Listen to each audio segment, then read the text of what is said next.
অধিক থেকে অধিকতর ধন লাভ করার চেষ্টায় নিজের শরীরকে নষ্ট করে ফেলেন, নিজের শক্তি হারিয়ে ফেলেন, নিজের সামর্থ্য হারিয়ে ফেলেন। আর যে ধন লাভ করেন সেটা কোথায় যায়?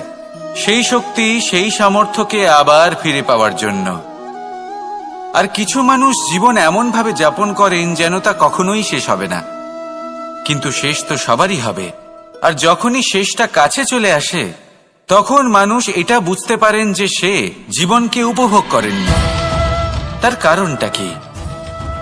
লালসা। এই লালসা জন্ম দেয় লোভকে, আর এই লোভ জন্ম দেয় আপনারই বিনাশকে। সেই জন্য আজ আপনার কাছে যা কিছু আছে, যেমনটা আছে তার সাথে জীবন যাপন করুন, পূর্ণরূপে যাপন করুন। আপনার কাছে যতই ধন, শক্তি, মান থাকুক, তা সবার মধ্যে ভাগ করতে শিখুন। ভাগ করলে ভালোবাসা বাড়ে, আর এই ভালোবাসা দ্বারা জীবন আরো সুখময় হয়ে ওঠে। তাহলে আসুন আর আমার সাথে ভালোবেসে বলুন, রাধা রাধা। মন। জীবনে যখনই কোনো বস্তু বা সুখ স্বাচ্ছন্দ্য অধিক মাত্রায় আপনার কাছে চলে আসে, তখন নিজেকে শ্রেষ্ঠ মনে করার একটা প্রবণতা দেখা যায়, যা হয় আত্মবিশ্বাসে পরিণত হয়, নয়তো অহংকারে। এবার আত্মবিশ্বাস আর অহংকারের মধ্যে অনেক বড় পার্থক্য রয়েছে। আমি এটা করতে পারি, আমি ওটাও করতে পারি, এ হলো আত্মবিশ্বাস। শুধুমাত্র আমি এটা করতে পারি, শুধুমাত্র আমি ওটাও করতে পারি, আমি হলাম সর্বশ্রেষ্ঠ, এটা হলো অহংকার। এবার এই অহংকার, এর ধ্বনি অনেক দূর প্রবাহিত হয়, আর এর প্রহার সর্বপ্রথম আপনাকে বিপর্যস্ত করে। এবার এই অহংকার, এর বিপরীত শব্দ হল বিনয়, অর্থাৎ নিজের ঊর্ধ্বে উঠে অন্যের বিষয়ে ভাবনা চিন্তা করা, সংসারের বিষয়ে ভাবা। এই বিনয়ী হবার চেষ্টা করুন, একের থেকে অনেক হওয়ার চেষ্টা করুন এবং একসাথে থাকার চেষ্টা করুন। নিশ্চিত রূপেই আপনি বিকাশের কারণ হবেন। মত্ততা থেকে নিজেকে দূরে রাখুন, অহংকার থেকে নিজেকে দূরে রাখুন। এই মন প্রসন্ন হয়ে বলবে, রাধা রাধা। জীবনে যখন কোনো ব্যক্তি নিজের লক্ষ্য প্রাপ্তির জন্য নিরন্তর পরিশ্রম করতে থাকেন, চেষ্টা করতে থাকেন, তখন তিনি কষ্ট অনুভব করেন, কখনো শারীরিক কষ্ট, কখনো মানসিক কষ্ট। এবার উনি এটা ভাবতে থাকেন যে আমি কি উচিত করছি নাকি অনুচিত করছি। কারণ অন্যদিকে এমন একজন ব্যক্তিও আছেন যিনি একদমই পরিশ্রম, চেষ্টা করছেন না। তিনি মদিরা পান করেন, বিলাসিতায় জীবন কাটান, অলস প্রকৃতির হয়ে ওঠেন, নিদ্রাতে বিলীন হয়ে থাকেন আর ভাবেন যে তিনি সুখ লাভ করছেন। কিন্তু এরকম কেন হয়? কারণ যখন আমরা সৎ পথে থাকি, উচিত পথে চলি, লক্ষ্য প্রাপ্ত করার জন্য চেষ্টা করতে থাকি, তখন আমাদের ভেতরে থাকা নেতিবাচক শক্তি এবং পাপ এই দেহকে ত্যাগ করে দেয়। আর এই অনুভূতিটাই আমাদের দুঃখের অনুভূতি দেয়, কষ্ট দেয়। এবার সেখানে যদি আমরা কুপথে চলি, অনুচিত পথে চলতে থাকি, তাহলে আমাদের ভেতরে থাকা পুণ্য এবং ধনাত্মক শক্তি আমাদের দেহ ত্যাগ করে দেয়। আর এই অনুভূতির কারণেই আমরা সুখ অনুভব করি। কিন্তু কখনো ভাববেন যে এই সুখ বেশি সময় পর্যন্ত থাকে না। সেই জন্য সবসময় মনে রাখবেন, যদি আপনি জানেন যে এটাই আপনার লক্ষ্য, এটাই উচিত পথ, শুভ পথ, তাতে নিরন্তরভাবে এগিয়ে যেতে চেষ্টা করতে থাকুন। এই কষ্ট আপনাকে সুখের পরাকাষ্ঠায় কখন পৌঁছে দেবে তা আপনি জানতেই পারবেন না। আসুন আমার সাথে ভালোবেসে বলুন, রাধা রাধা।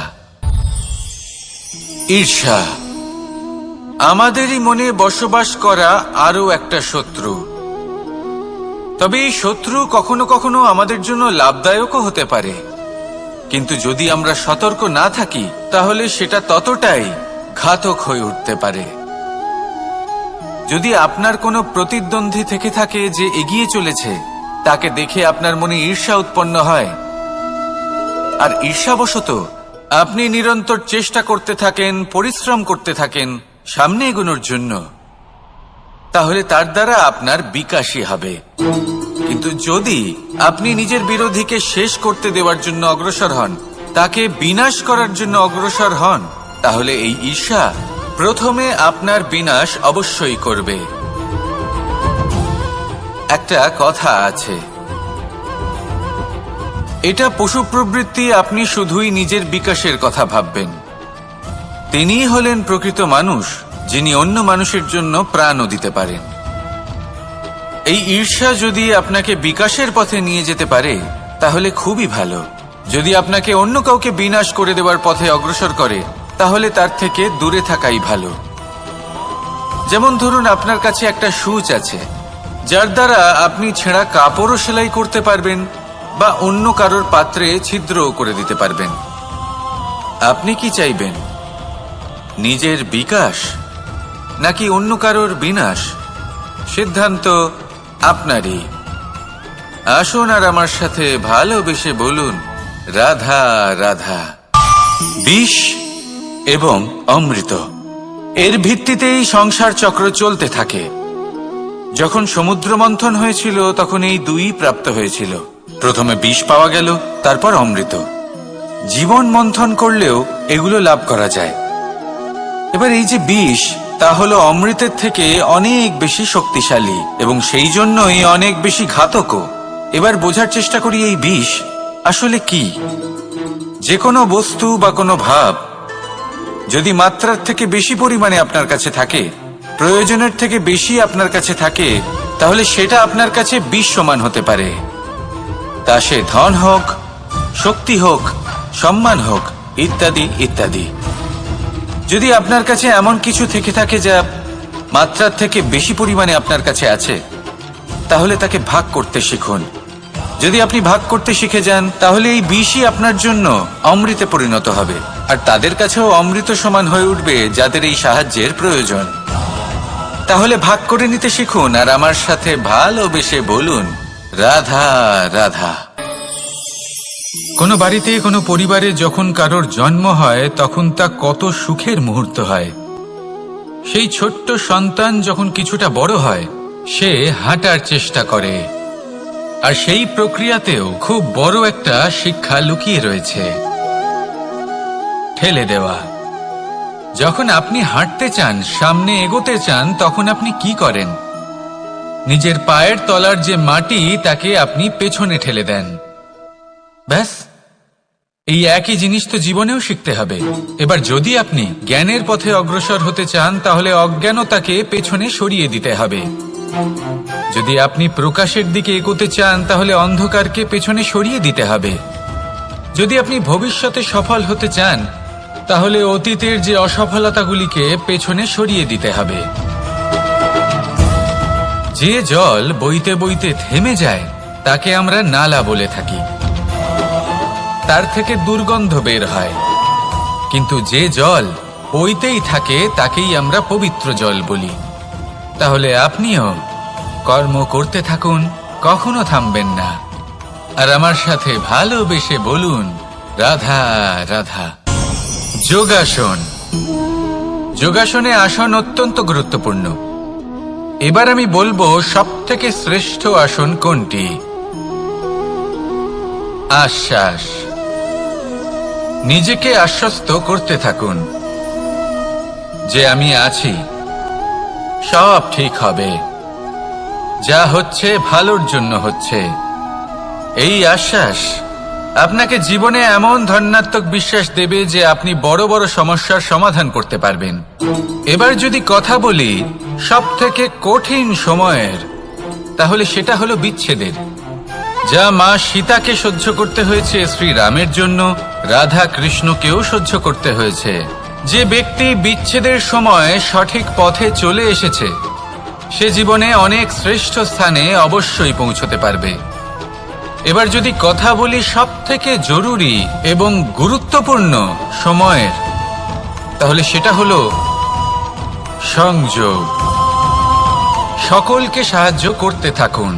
আপনি অন্যদের সাহায্য করে তাদের যত আনন্দ দিতে পারবেন ততটাই আনন্দ আপনারও জীবনে অবশ্যই আসবে। আসুন আর আমার সাথে ভালোবেসে বলুন, রাধা রাধা। কামবোধ, এটাই আপনার অন্তরের প্রথম শত্রু। বেশিরভাগ মানুষই কামবোধ বলতে লালসা বোঝেন, কিন্তু এটা সম্পূর্ণ সত্য নয়। কামের আসল অর্থ হল কামনা।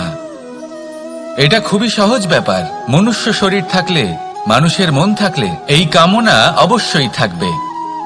এবার এটাই দেখতে হবে যে এই কামনা নেতিবাচক কামনা নাকি ইতিবাচক কামনা। অন্য কারোর জিনিসে নজর দেওয়া, অন্য কোনো মানুষের উপর নজর দেওয়া, কোনো অনুচিত বস্তুর দিকে নজর দেওয়া, এই নেতিবাচক কামনা। আর এই দুষ্কামনা মানুষকে দিয়ে অপকর্ম করাবেই করাবে।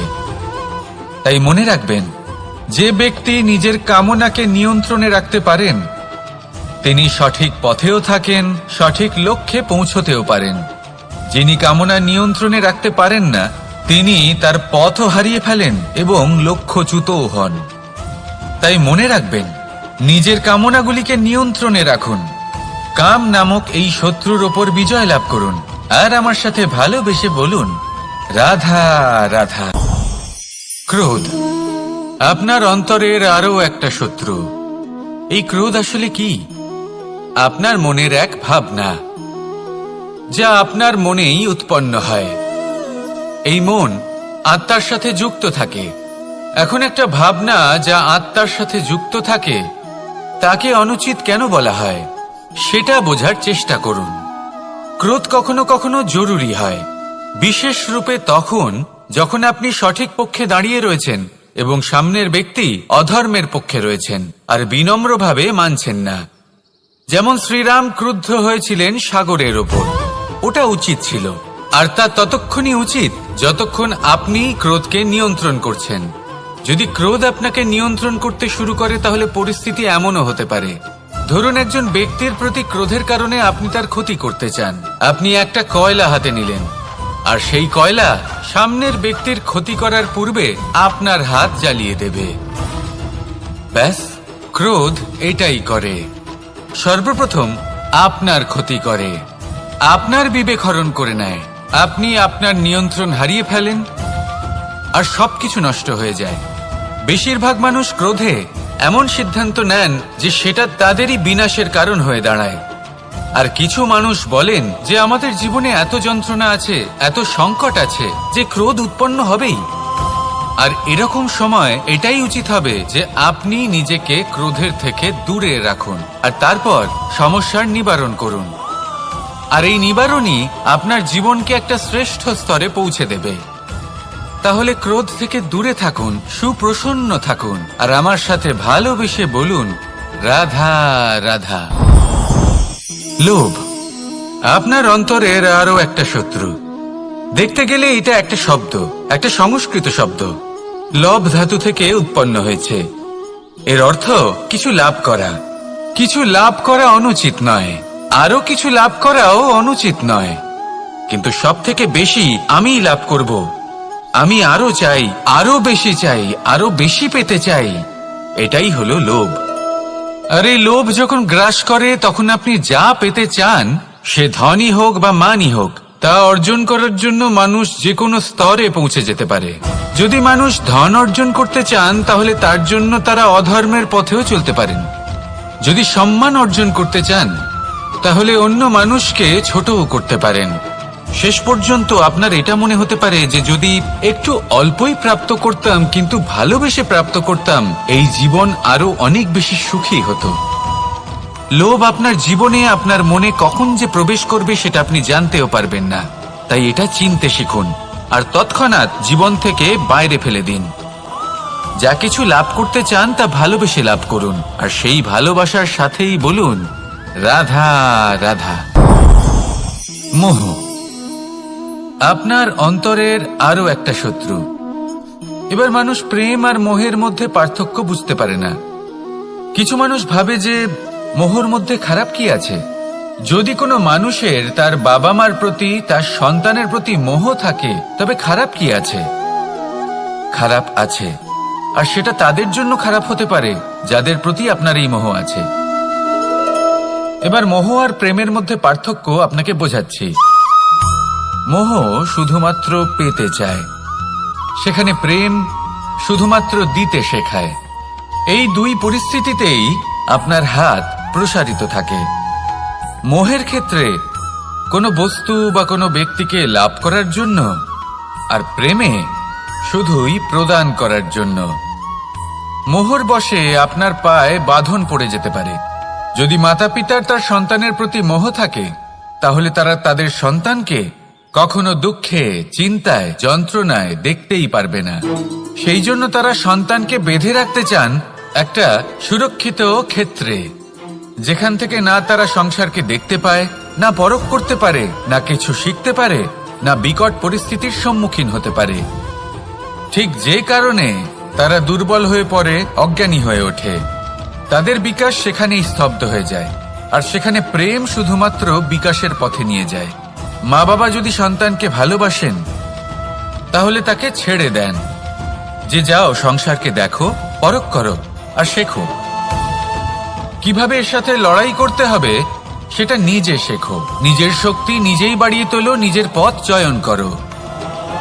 সেই জন্য এই মোহর শিকল ভেঙে ফেলুন আর প্রেমকে আপন করে নিন। আর এই প্রেম দ্বারাই বলুন, রাধা রাধা। এই সংসারে এমন অনেক ব্যক্তি আছেন যারা নিজেদের প্রসন্নতার জন্য স্বার্থপরতার সীমা পার করে যেতে পারেন। নিজে সুখ লাভ করার জন্য অন্যকে দুঃখ দিতে পারেন। ওনাদের কারোর প্রতি কোনো টান নেই, না সমাজের প্রতি, না আপনজনদের প্রতি, না ঈশ্বরের প্রতি। এবার দেখুন, মানুষ যদি কাউকে ভয় নাও পায়, তাও নিজের কর্মের কথা মনে করে অবশ্যই ভয় পাওয়া উচিত। কারণ আপনি যা কর্মই করুন, তার ফল নিজে থেকে আপনার কাছে আসবেই, নিশ্চিত রূপে আসবে। তার থেকে আপনি পালাতে পারবেন না। কেউ নিজের কর্মফলের হাত থেকে বাঁচতে পারে না।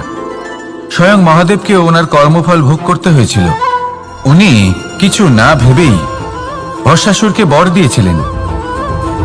তার পরিণামস্বরূপ যেটা হলো যে ওই ভস্মাসুর, যাকে মহাদেব বরদান করেছিলেন, তার হাত থেকে নিজের প্রাণ বাঁচিয়ে ওনাকে পালাতে হলো।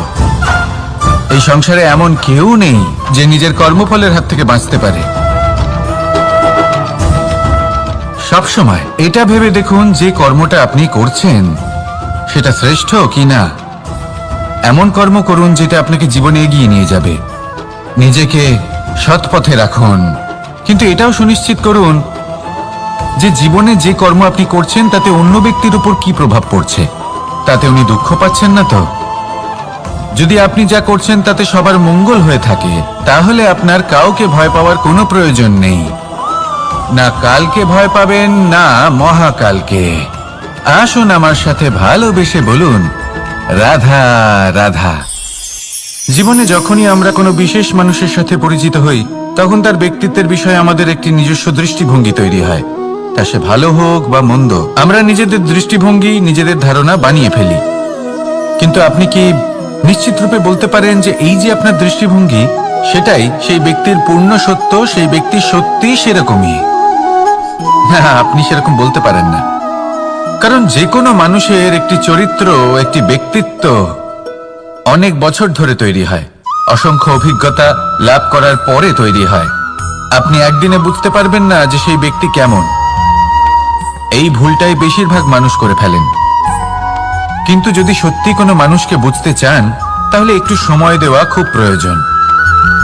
সবার আগে প্রথম আলাপে সেই ব্যক্তি তো এটাই বোঝাবে যে সে কতটা শ্রেষ্ঠ, কিন্তু সে কতটা গুণী বা কতটা অপগুণী, এটা বোঝার জন্য আপনাকে সেই ব্যক্তির কাছাকাছি থাকতে হবে। তিনি কতটা অহংকারী বা কতটা সজ্জন, সেটা বোঝার জন্য আপনাকে সেই ব্যক্তিকে সম্মান দিয়ে দেখতে হবে। সেই ব্যক্তি কতটা লোভী বা কতটা সরল, সেটা বোঝার জন্য তাকে ধন দিয়ে দেখতে হবে। সেই ব্যক্তির কতগুলো খারাপ গুণ আছে, সেটা বোঝার জন্য সেই ব্যক্তিকে স্বাধীনতা দিয়ে দেখতে হবে। তবেই তাকে আপনি বুঝতে পারবেন। যে কোনো মানুষকে বোঝা, তার ব্যক্তিত্ব বুঝে ওঠা এতটা সহজ কাজ নয়। যতক্ষণ কোনো ব্যক্তির ব্যক্তিত্ব সম্পর্কে স্পষ্ট ধারণা না হয়, ততক্ষণ সেই ব্যক্তির সাথে সম্পর্কে অগ্রসর হওয়া উচিত হবে না। আসুন আমার সাথে ভালোবেসে বলুন, রাধা রাধা। এই সংসারের দুটি সবথেকে শক্তিশালী শব্দ হলো নীরবতা এবং প্রসন্নতা। এই দুটি সবথেকে বেশি কঠিনও।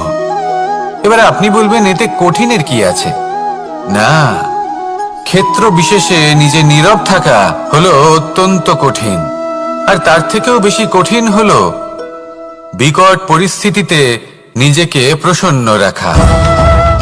কিন্তু যদি আপনি এটা শিখে যান, তাহলে এই নীরবতাই আপনাকে জীবনে অনেক বড় বড় সমস্যার হাত থেকে বাঁচাবে। এই প্রসন্নতা আপনাকে বিকটতর পরিস্থিতি থেকে বেরিয়ে আসতে শক্তি যোগাবে। তাই এই গুণ আত্মসাৎ করুন আর আমার সাথে ভালোবেসে বলুন, রাধা রাধা। আমরা সবাই জীবনে কামনা করি। কেউ ধন সম্পত্তির কামনা করি, কেউ ভালোবাসার, কেউ বন্ধুদের, কেউ নাম খ্যাতি আদি ইত্যাদি। এগুলো লাভ করার জন্য আমরা চেষ্টা করতে থাকি, পরিশ্রম করতে থাকি, কিছু সময় পরে অর্জনও করে ফেলি। কিন্তু সবকিছু অর্জন করার কিছু সময় পরে এরা রুষ্ট হয়ে যান, আমাদের থেকে দূরে চলে যান বা আমাদের থেকে কেড়ে নেওয়া হয়। এমনটা কেন হয়? এমনটা এই কারণে হয় কারণ মানুষের একটা দুর্বলতা আছে। কোনো কিছুই অর্জন করার পরে আস্তে আস্তে সে তার মূল্য, তার গুরুত্ব ভুলে যায়, তার জন্য চেষ্টা করা ছেড়ে দেয়। আর এটাই হলো সব থেকে বড় সমস্যা। ঠিক যেমন কোনো ব্যক্তি যিনি ধন অর্জন করতে চান তার জন্য কঠিন পরিশ্রম করেন, হয়তো ধন অর্জন করেও ফেলেন, তারপর আস্তে আস্তে ওই ধনের মূল্য ভুলে যান, উচিতভাবে তা প্রয়োগ করেন না, আস্তে আস্তে তার ধন, তার সঙ্গ ত্যাগ করে দেয়, সমস্ত পরিশ্রম ব্যর্থ হয়ে যায়। সেই জন্য মনে রাখবেন, এই সংসারে কিছু অর্জন করা অত্যন্ত কঠিন ব্যাপার, কিন্তু তার থেকেও বেশি কঠিন হলো সেটা নিজের সাথে ধরে রাখা। তাই জীবনে যখনই আপনি কিছু অর্জন করবেন তার গুরুত্বটা বুঝুন, আর তারপরে সময় সময় তার মূল্য নিজেকে স্মরণ করাতে থাকুন। কৃতজ্ঞ থাকুন যে আপনার পরিশ্রম আপনাকে এই ফল দান করেছে, আর চিরকাল পরিশ্রম করুন, তবেই আপনি যেটা লাভ করেছেন সেটা আপনার কাছে থেকে যাবে। আসুন আর আমার সাথে ভালোবেসে বলুন, রাধা রাধা। এই সংসারে আপনার সব থেকে বড় বন্ধু কে? কেউ বলবেন ছোটবেলার বন্ধুরা, কেউ বলবেন মাতা পিতা, কেউ বলবেন ঈশ্বর। এবারে বলুন যে এই সংসারে আপনার সব থেকে বড় শত্রু কে? কেউ বলবে আপনার বিরোধী, সেই ব্যক্তি যে আপনাকে হিংসে করে, বা আপনার নিজের অহংকার, আপনার কুকর্ম। আমি বলবো যে এই সংসারে আপনার সব থেকে বড় বন্ধু হলো আপনার নিজের মন। এই চঞ্চল মনকে যদি আপনি নিয়ন্ত্রণ করতে শিখতে পারেন, তাহলে এর থেকে বড় বন্ধু এই সংসারে আপনি কোথাও পাবেন না। সেখানেই যদি এই মন আপনাকে বশ করে ফেলে, তাহলে সংসারে এর থেকে বড় শত্রুও আপনি কোথাও পাবেন না। সেই জন্য এই সংসারকে নিয়ন্ত্রণ করার চেষ্টা ত্যাগ করুন। প্রথমে এই মনকে নিয়ন্ত্রণ করতে শিখে যান, তাহলে এই জীবন নিজে থেকেই সাফল্যের পথে অগ্রসর হবে। আর তখন এই মন প্রসন্ন হয়ে বলবে, রাধা রাধা। সংসারে যদি আপনি শুভ কিছু অর্জন করতে চান, তাহলে দুটি পথ আছে। প্রথম হলো ধর্ম, আর দ্বিতীয় হলো কর্ম। কিছু ব্যক্তি এমন কথাও বলেন যে আমরা তো ধর্মের পথেই অগ্রসর ছিলাম, আমরা তো লক্ষ্য প্রাপ্ত করতে পারলাম না, বরং আমাদের নিন্দা হলো। এবার এরকমটা ঠিক কেন হয়? এরকম এই কারণে হয় কারণ দেখতে গেলে ধর্ম সবসময় আমাদের এমন পথ দেখায় যেটা আমাদের একটা শুভ লক্ষ্য প্রাপ্তিতে সাহায্য করে, কিন্তু সেই লক্ষ্যে আমাদের পৌঁছতে হবে নিজেদের কর্ম দ্বারা। যদি আপনি ধর্মের পথে অগ্রসর হয়ে থাকেন, তাহলে আপনাকে কর্মও করতে হবে। যদি ধর্মের পথে চলেন কিন্তু কর্ম না করেন, তাহলে লক্ষ্য প্রাপ্তি হবে না। ঠিক সেইভাবেই যদি আপনি কর্ম করতে থাকেন কিন্তু ধর্মের পথে না চলেন, তাও লক্ষ্য প্রাপ্তি হবে না। মনে রাখবেন যে ধর্ম এবং কর্ম হলো একটি মুদ্রার দুই পিঠের সমান। এদের নিজের জীবনে আত্মসাৎ করুন এবং অগ্রসর হন। এই সংসারের প্রত্যেক লক্ষ্য আপনার হবে। আসুন আমার সাথে ভালোবেসে বলুন, রাধা রাধা। প্রত্যেক মানুষ জীবনযাপন করেন, কিন্তু প্রত্যেক মানুষ বেঁচে থাকার